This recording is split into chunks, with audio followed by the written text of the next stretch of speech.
Oke, di kesempatan kali ini, sebelumnya perkenalkan dulu, nama saya Is Isnawati dari kelas Manajemen Bisnis 2019. Di kesempatan kali ini, saya mau sharing aja kali ya, bukan memberikan materi, tapi sharing sama teman-teman semua mengenai bentuk-bentuk badan usaha. Yang mana poin pertama, ada 4 poin yang bakal saya share teman-teman semua. Yang pertama itu definisi badan usahanya sendiri. Di poin yang kedua itu badan usaha dari kepemilikan modalnya. Dan di poin yang ketiga mengenai lembaga keuangan, serta di poin yang terakhir itu ada pembahasan mengenai kerjasama, penggabungan, dan ekspansi. Ya, langsung aja di poin pertama mengenai definisi badan usaha. Oke. Badan usaha sendiri menurut Kamus Besar Bahasa Indonesia yaitu kesatuan hukum ekonomis yang bertujuan mencari laba atau keuntungan. Badan usaha ini seringkali disamakan oleh kata perusahaan, yang mana pada umumnya badan usaha dan perusahaan itu jauh berbeda ya. Di sini teman-teman ada yang tahu nggak apa perbedaannya badan usaha dengan perusahaan? Ada. Oke, jadi badan usaha itu suatu lembaga, sedangkan perusahaan itu tempat di mana badan usaha ini memproduksi faktor-faktor produksinya yang akan diperjualbelikan. Jadi badan usaha dan perusahaan itu beda ya, karena kita sering mikir kayak sama perusahaan itu sama, ternyata dari filsafahnya itu badan usaha dan perusahaan itu berbeda.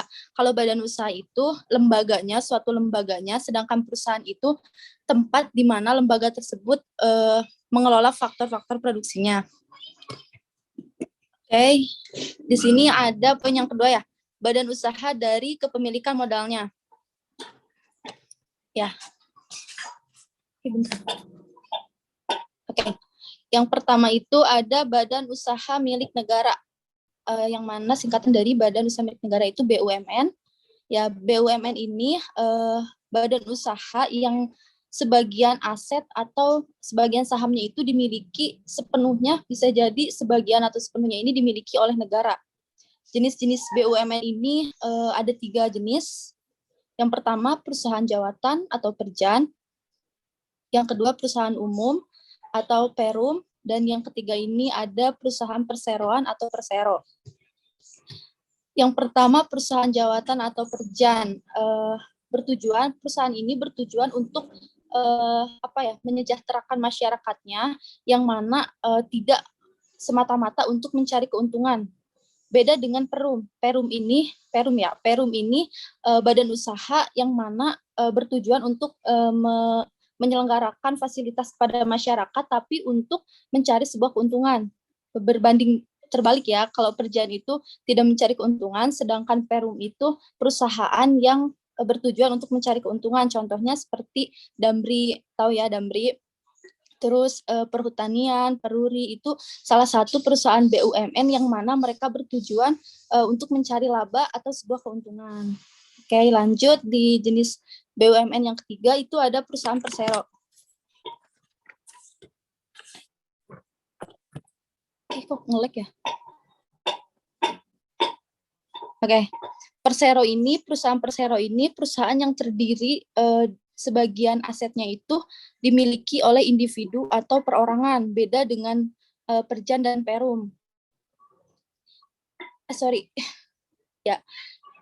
Perusahaan perseroan itu kepemilikan sahamnya bukan individu, tapi kepemilikan sahamnya itu dimiliki oleh satu negara atau swasta, bisa jadi luar negeri. Jadi perseroan ini perusahaan yang bisa menyatukan salah satu perusahaan itu disatukan menjadi perusahaan baru, seperti itu. Ciri-ciri BUMN-nya ini bisa dibaca ya teman-teman. Yang pertama, bertujuan untuk melayani kepentingan umum, modalnya berasal dari kekayaan negara, dan karyawan yang bekerja sebagai staf atau sebagai karyawan di perusahaan BUMN ini biasanya disebut sebagai pegawai negeri. Di sini ada yang PNS nggak? Nggak ada ya?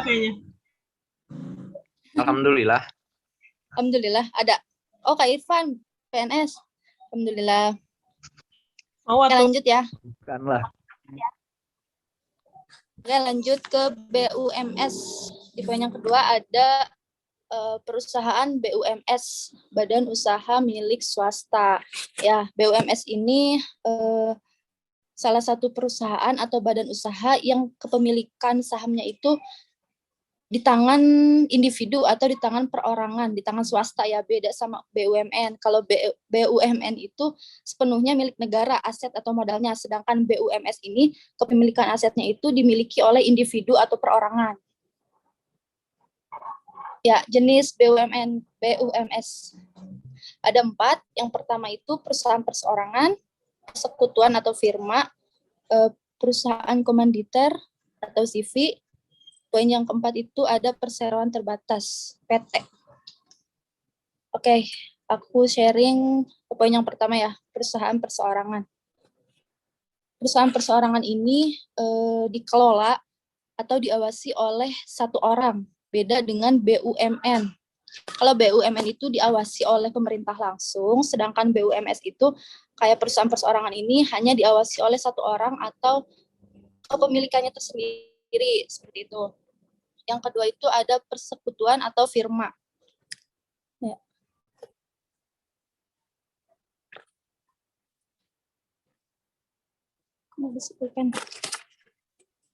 Oke. Firma ya. Poin yang kedua itu jenisnya ada perusahaan persekutuan atau firma, yang mana bentuk persekutuan bisnis ini terdiri dari 2 orang atau lebih, minimalnya itu 2 orang kepemilikan perusahaannya atau bisa sampai 3 orang kepemilikannya. Oke, yang ketiga itu perusahaan komanditer atau CV, yang mana badan usaha ini terdiri dan dimiliki minimalnya oleh 2 orang atau bisa lebih. CV ini hampir sama dengan firma, tapi kepemilikan atau kepengurusan sekuritas aktifnya itu berbeda. Seperti kayak misalkan modalnya itu terbagi menjadi 2 firma ini.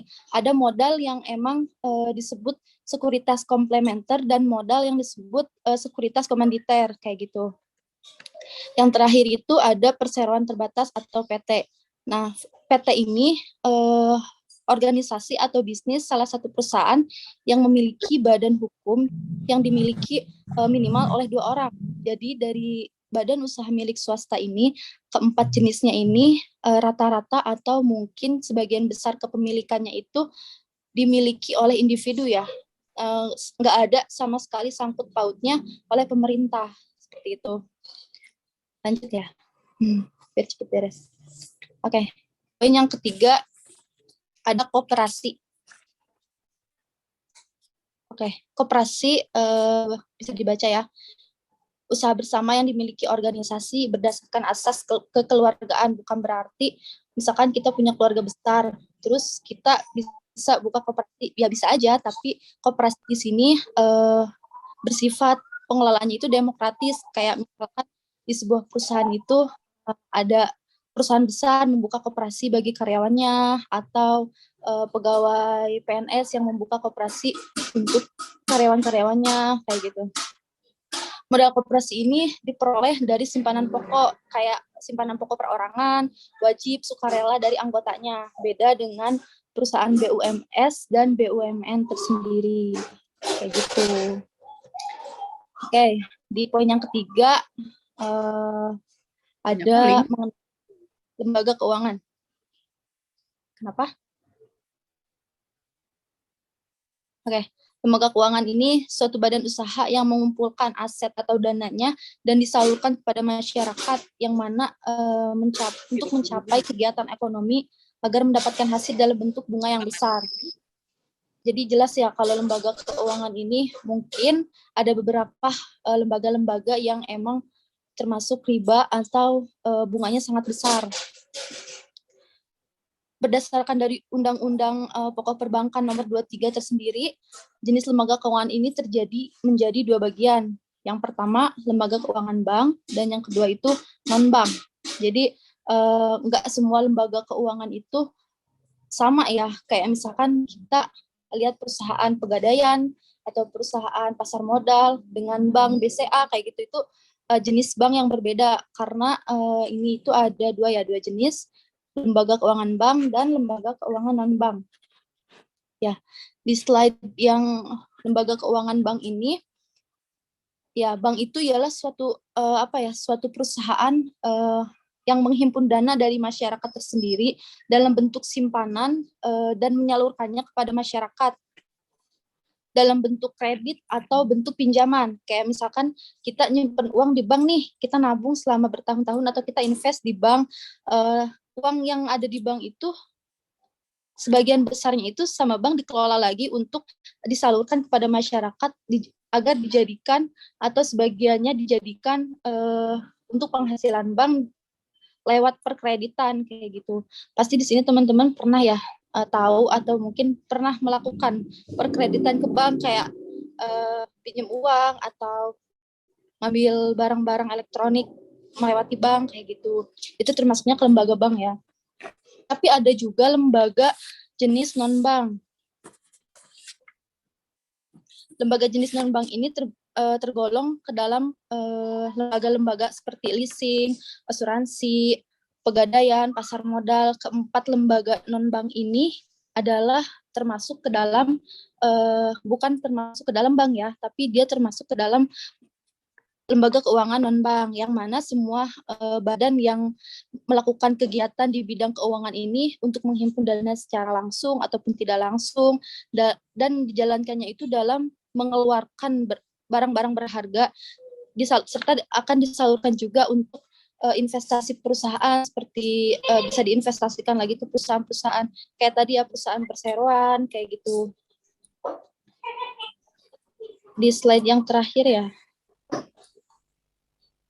ada mengenai kerjasama, penggabungan, dan ekspansi. Yang mana kerjasama penggabungan dan ekspansi ini akan saya kaitkan ke bentuk-bentuk badan usaha tersendiri ya, kayak kerjasama badan usaha dengan kartel. Di sini ada poin yang pertama, kartel ya, bukan kartel ya, tapi kartel. Ya, kartel ini bentuk kerjasama antara beberapa badan usaha yang memproduksi barang yang sejenis. Contohnya, kartel perusahaan A dan perusahaan B. Perusahaan A itu dia memproduksi minuman, kita ambil contoh minuman cingku. Perusahaan itu memproduksi minuman cingku dengan kemasan botol. Sedangkan perusahaan B itu mempunyai kemasan berbentuk seperti teh kotak. Nah, perusahaan cingku ini mau dong memproduksi barang cingkunya ini tapi tidak dengan kemasan botol. Gimana caranya? Dia kerjasama dengan perusahaan B.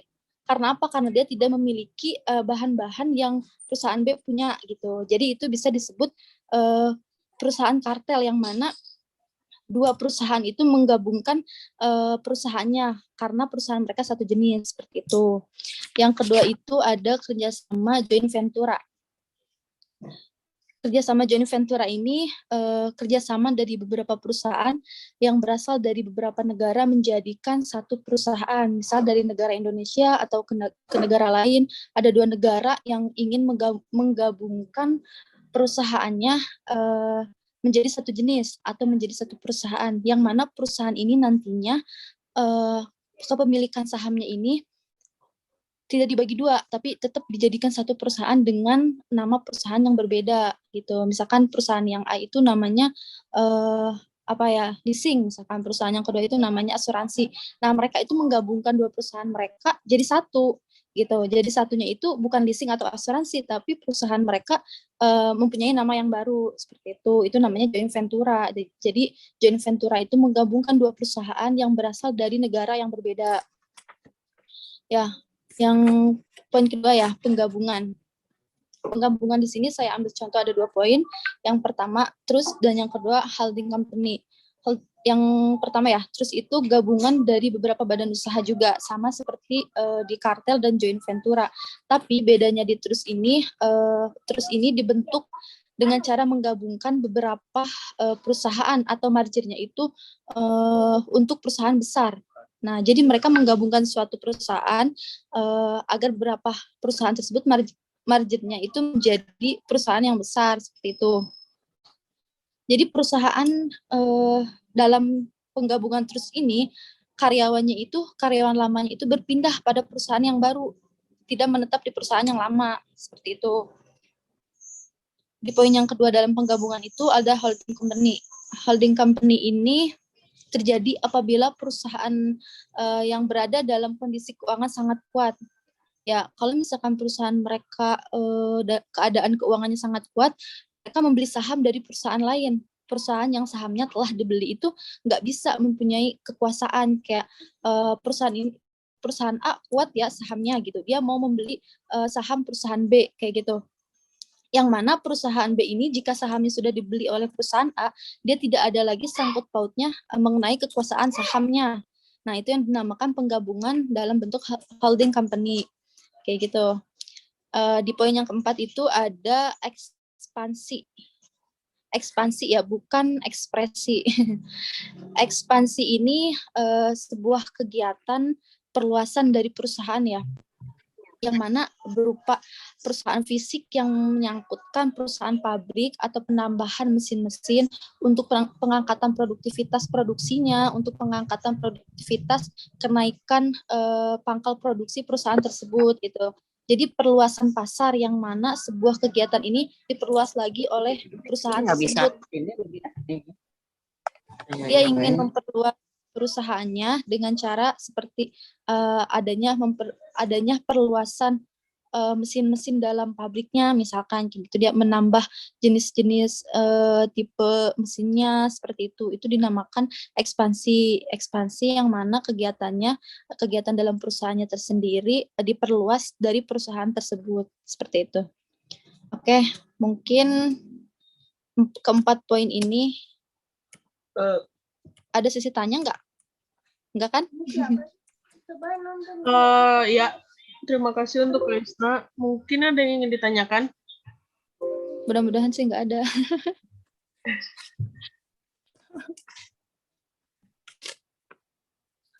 Kes. Gimana? Ada yang mau ditanyakan?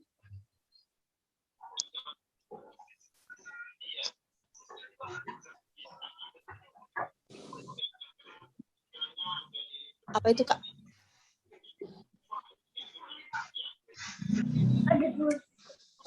Baik, Kak Isna. Mungkin saya ada yang mau ditanyakan. Boleh.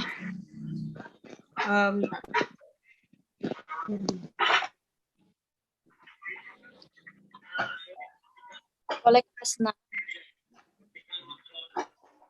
Dek aman, Dek. Nidek aman, Nidek? Aman. Aman, alhamdulillah. Aman, alhamdulillah. Gelap nggak? Gelap ya? Balik ke Mas Ma dari awal. Pertanyaannya kan di situ tadi ada badan usaha perorangan ya? Yang mana tuh? Perseorangan. Perorangan ya. Iya, perseorangan. Pertanyaannya, apa kelemahan dari sebuah badan usaha perseorangan dari segi modalnya? Dari segi modal? Ya, maksudnya kelemahannya lah. Ada kelemahan perusahaan perseorangan tersendiri. Ya.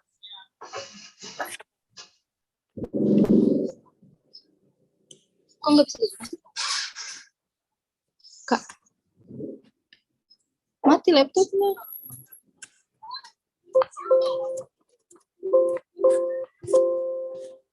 Oke. Terima kasih untuk Kak Nur Hasna Rahmawati atas pertanyaannya. Pertanyaannya apa tadi? Apa kelemahan ya? Ya, betul. Kelemahan dari badan perusahaan perseorangan. Nggak bisa ini.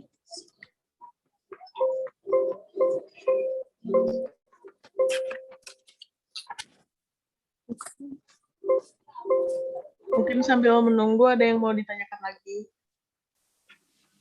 Jadi biar sekalian gitu ya? Iya, betul. Oke. Langsung dijawab aja ya, apa kelemahan dari perusahaan perseorangan tersendiri. Jadi kelemahan yang saya ketahui aja ya, mungkin kelemahan dari perusahaan perseorangan ini apa ya? Usaha, karena kan perusahaan perseorangan ini usaha perseorangan yang berizin ya, yang mana memiliki izin operasional departemen seperti teknisi dan bergerak dalam bidang perdagangan. Menurut yang saya ketahui itu, kalau misalkan dilihat dari segi kelemahannya, mungkin kelemahan dari segi saham ya, atau modal kan? Iya, dari beda modal. kan. Kalau misalkan perseorangan ini modalnya kan dia dari hak kepemilikan atau saham tersendiri ya, tanpa menyangkut pautkan kepada saham-saham di luar perseorangan tersendiri. Kalau menurut saya sendiri, kelemahannya itu bisa jadi ada beberapa faktor yang mungkin suatu saat nanti ketika dia setelah menjalankan bisnisnya ini, kelemahannya jatuh di sini. Bisa jadi kecilin.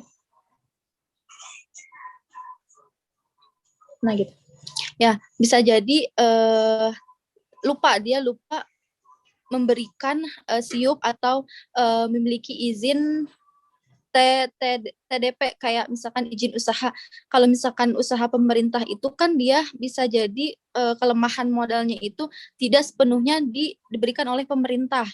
Kayak misalkan BUMN ini butuh modal segini, dia diberi oleh pemerintah modalnya segini. Tapi kalau misalkan perusahaan perseorangan yang saya ketahui, kalau misalkan dilihat dari segi kelemahan, susahnya itu karena perseorangan, kelemahannya itu seperti apa ya, susah ngejelasinnya. Seperti misalkan kurang modal atau apa? Mungkin modalnya bukan dari modal sendiri ya? Ya, modalnya kan dari sendiri nih, kayak misalkan pedagang kaki lima, toko atau barang-barang penjual kelontongan. Kelemahannya itu kayak misalkan dia penjual kaki lima itu mengeluarkan modal sebesar 10 juta misalkan. Apa sih kelemahannya? Kalau suatu saat nanti dia pedagang kaki lima ini tidak lagi diperbolehkan membuka tokonya karena misalkan dia menyalahgunakan tempat atau bertempat menjualnya itu di salah tempat, kayak di pinggir jalan kayak gitu. Nah, terus dia digusur oleh Satpol PP. Nah, bisa jadi modal yang dia keluarkan setelah beberapa lama mungkin ya dia menyimpan dananya untuk usaha ini, terus dia digusur oleh Satpol PP. Nah, otomatis kelemahannya di sini modalnya pasti hangus dong, karena beberapa barang atau beberapa dagang jualannya itu dibawa oleh Satpol PP. Seperti itu sih, mungkin Kak Hasna. Oke, baik, dipahami. Terima kasih, Kak Isna. Sama-sama. Oke. Ada yang ingin bertanya lagi?